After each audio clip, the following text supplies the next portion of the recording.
Pemirsa, PN Jakarta Selatan telah menerima permohonan pra-peradilan yang diajukan Hasto Kristianto terkait statusnya yang ditetapkan KPK sebagai tersangka kasus suap PAW Harun Masiku dan kasus perintangan penyidikan. Namun di hari pertama sidang, tim KPK justru tidak datang dan meminta sidang dijadwalkan ulang. Bersamaan dengan itu, KPK terus memeriksa para saksi. Bahkan 2 rumah Hasto di Bekasi dan Jakarta tidak luput dari penggeledahan meski Sekjen PDI Perjuangan itu telah menjadi tersangka. Lantas pertanyaannya, adakah celah bagi tim hukum Hasto Kristianto mengapa KPK masih memeriksa para saksi padahal Hasto sudah diperiksa sebagai tersangka?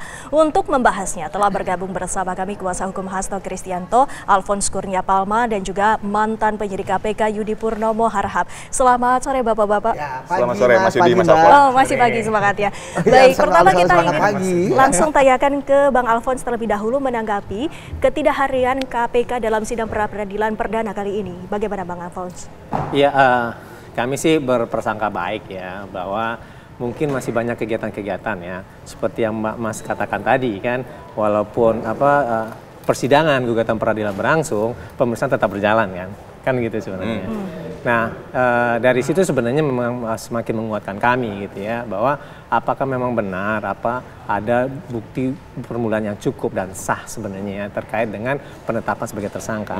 Tapi pemeriksaan-pemeriksaan yang setelah dari penetapan tersangka itu sebenarnya tidak akan membuktikan bahwa di situ memang terjadinya kekurangan alat bukti sebenarnya gitu kan, untuk melebihi dari batas keraguan atau beyond reasonable doubt sebagaimana yang kita ragukan pada awal-awal dulu gitu kan. Kenapa kita katakan demikian? Sepertinya ini kan mereplikasi semacam BAP-BAP yang terdahulu yang untuk kemudian diletakkan ke depan. Ya. Harusnya kan sebenarnya lebih kepada dicukupkan dulu, gitu ya, baru tetapkan sebagai tersangka. Nah, itulah dikatakan sebagai suatu azas kehati-hatian, gitu kan. Nah, KPK itu kan sebenarnya berdasarkan pasal 5 kan salah satunya tentang kehati-hatian, hak asasi manusia. Nah, hak asasi manusia itu adalah kehati-hatian sebenarnya, prudent gitu kan. Agar apa? Agar KPK sebagai para penegak hukum itu sebagai dia ketika memegang pisau gitu kan, dia itu tidak akan sembarangan menerabas gitu kan. Nah, dengan demikian makanya tidak sembarangan orang untuk ditetapkan tersangka. Kan ada adigium seperti ini. Lebih baik membebaskan gitu ya 100 orang yang bersalah dibandingkan menghukum seorang yang tidak bersalah. Nah, jadi kehati-hatian itu lebih pada itu sebenarnya, agar tidak ada kesalahan di dalam membuat orang ditersangkakan dan kemudian dihukum gitu.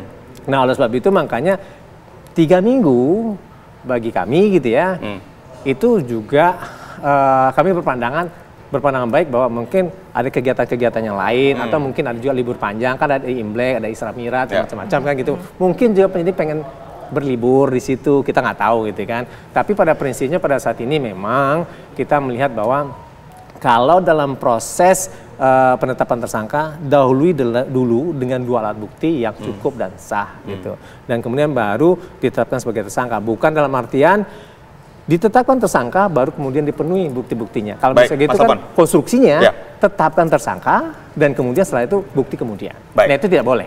Jadi ada keraguan tetap ya terhadap bukti permulaan yang dipunyai oleh KPK. Jadi begini sebenarnya, kalau kami menilai gitu kan, ambang batas keraguan untuk meyakinkan kami sebagai penasihat hukum gitu kan, karena ada 2 pasal ya, 1 suap, kemudian perintangan.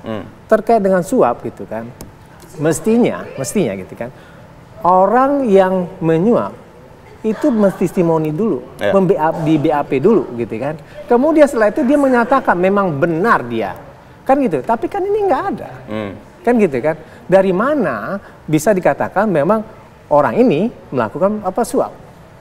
Kan nggak ketahuan jadinya gitu kan. Nah, itu makanya satu persoalan satu. Dan kemudian yang kedua, obstruction of justice gitu kan.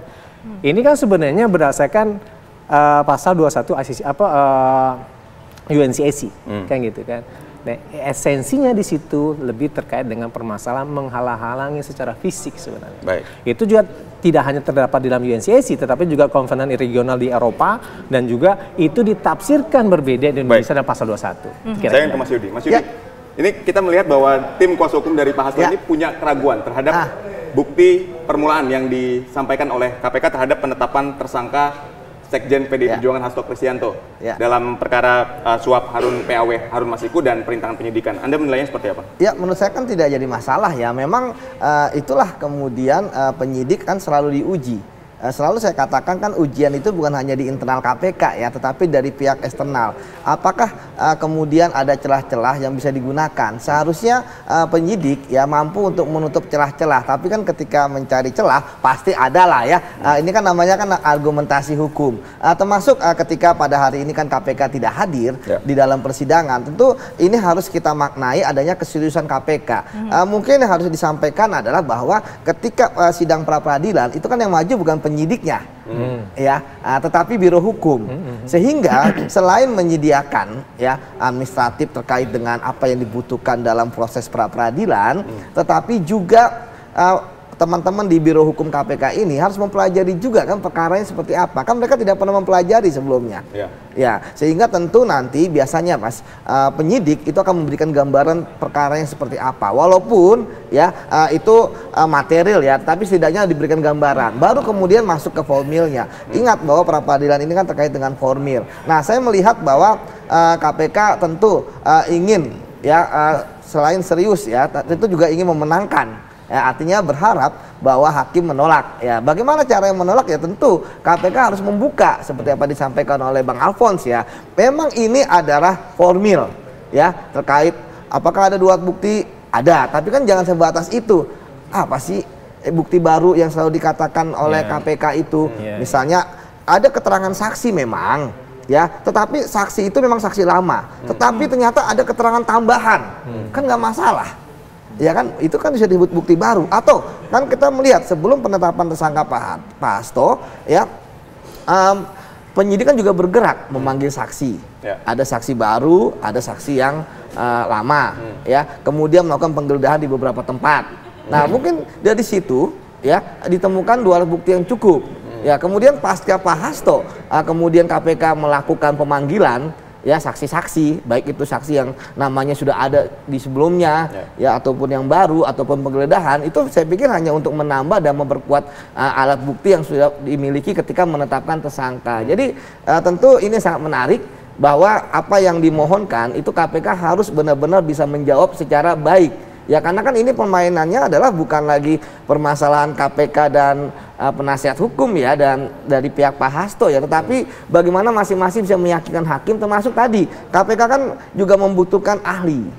Ya, itu yang harus dicari oleh KPK karena saya melihat kan banyak terjadi apakah misalnya orang yang sudah menjadi tersangka korupsi dia juga bisa dikenakan dengan merintangi penyidikan terhadap kasus korupsi yang sama seperti dia.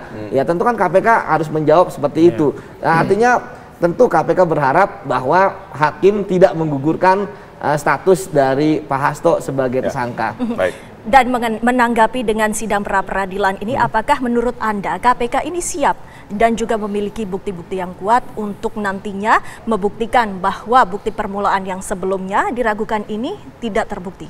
Ya, kalau saya lihat kan dengan meminta waktu 3 minggu walaupun kemudian hanya dikabulkan 2 minggu ya, nanti tinggal 5 Februari. Saya pikir sebenarnya KPK itu sudah mulai menginventarisir ya. Kan suratnya itu kalau tidak salah kan di 5 atau 6 hari sebelum hari ini ya.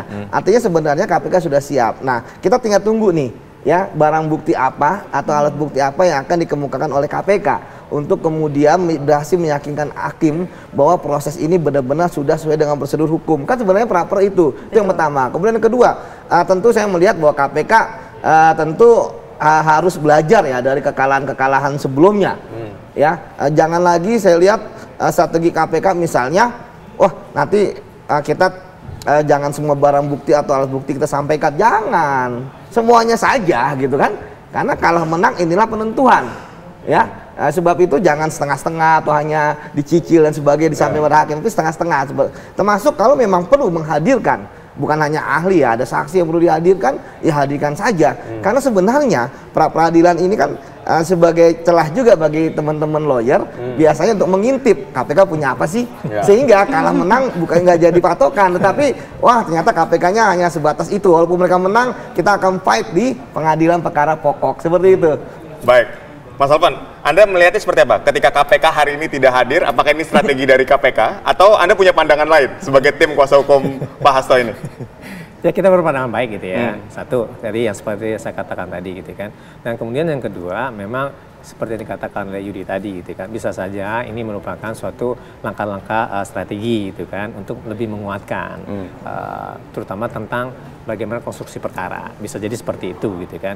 Tapi kami berpandangan baik gitu kan bahwa ini lebih kepada persoalan ada kesibukan yang lain gitu kan. Tetapi di sisi yang lainnya kan ini kan sebenarnya kami menilai gitu kan sepatutnya gitu kan ketika itu menunda walaupun itu dikirimkan surat gitu kan ya hadir saja gitu kan. Toh kami juga hadir kok dengan 12 orang gitu kan. Tapi tak satu pun apa namanya dari Biro Hukum itu yang hadir gitu kan. Nah, kemudian selanjutnya ini kan kita juga bisa melihat gitu kan bahwa apakah memang pada saat ini gitu ya pengunduran itu gitu kan memang untuk lebih mengkonsolidasi bukti-bukti gitu ya. Nah salah satunya juga memang ada suatu keanehan juga sih sebenarnya gitu ya. Karena salah satunya kan ada juga orang yang sudah meninggal yang dipanggil gitu ya, kan gitu ya. Nah menurut saya itu juga menarik gitu kan. Nah itu kan salah satu bukti gitu kan bahwa soal keadministrasian begitu itu juga ada persoalan gitu kan. Nah yang begitu-begitu sebenarnya harus hati-hati gitu kan. Kasihan juga kan bagi orang yang sudah meninggal tersebut gitu. Kemudian keluarganya dapat surat kan gitu kan. Itu gimana rasanya gitu kan. Nah itu adalah persoalan administrasi gitu kan. Yang memang dengan momentum ini kita juga mengatakan tolong hati-hati. Nah, berbicara dengan hati-hati ini juga kita mempertanyakan apakah dari tim kuasa hukum Hasto ini memiliki bukti adanya celah bahwa KPK ini dalam pemeriksaannya ini ada kekeliruan. Kita jawab sesaat lagi. Ditahan dulu Bang Alphonse.